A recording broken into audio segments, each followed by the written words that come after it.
This is GM Word of the Week, and I'm Fiddleback. Sarcophagus.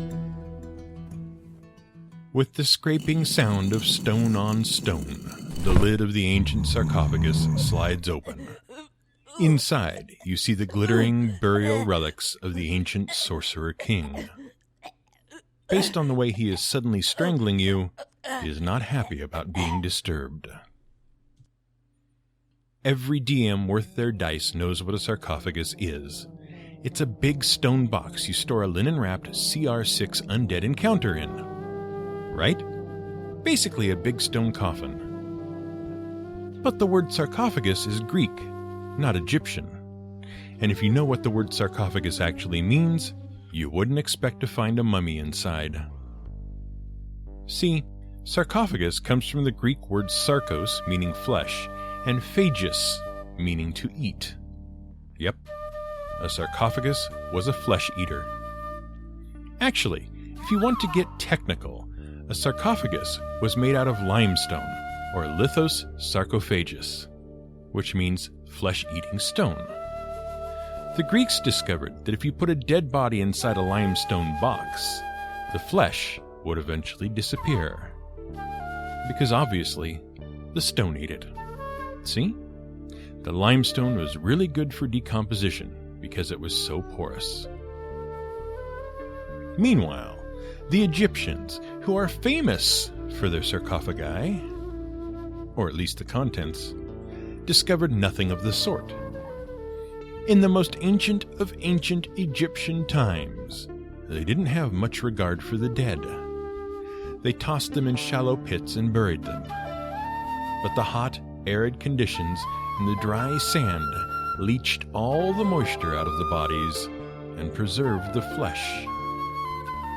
Clearly, this meant that you shouldn't just casually toss away the body after death because you might need it later.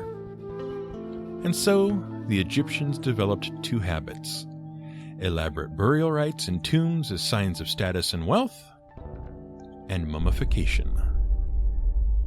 While the first mummies were naturally occurring, the Egyptians perfected the process of preservation. They learned that if you removed the organs, except the heart, which was the seat of emotion and intellect and therefore probably needed in the next life, and then flushed the bodies with spices and oils, then you dried it out and wrapped the thing up, it would stick around.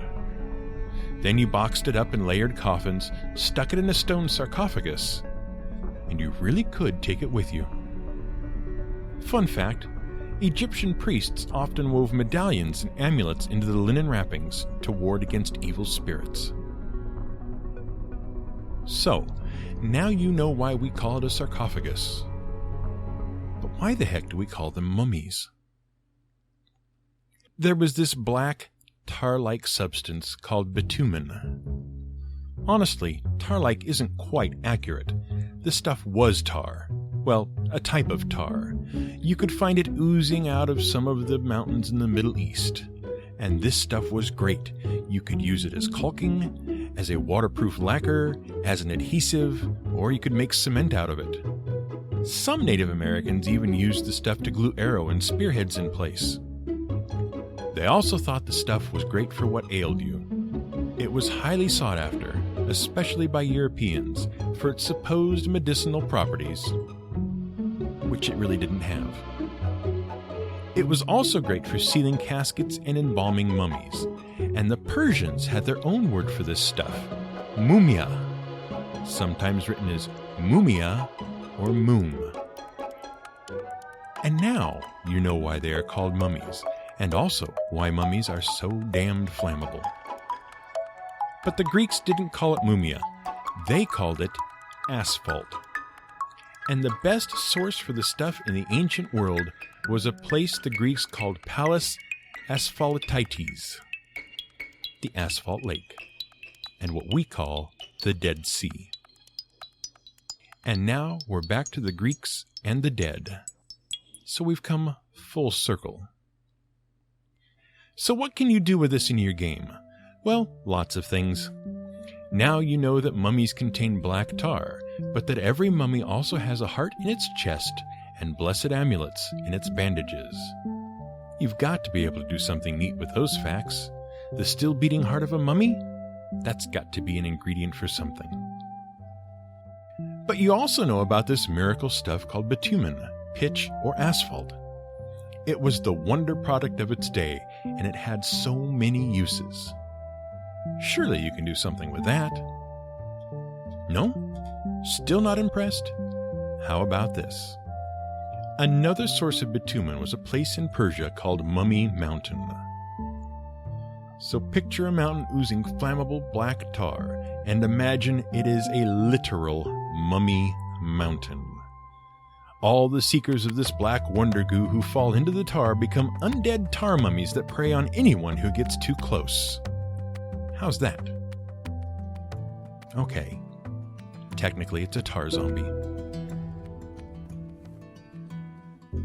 This has been the GM Word of the Week.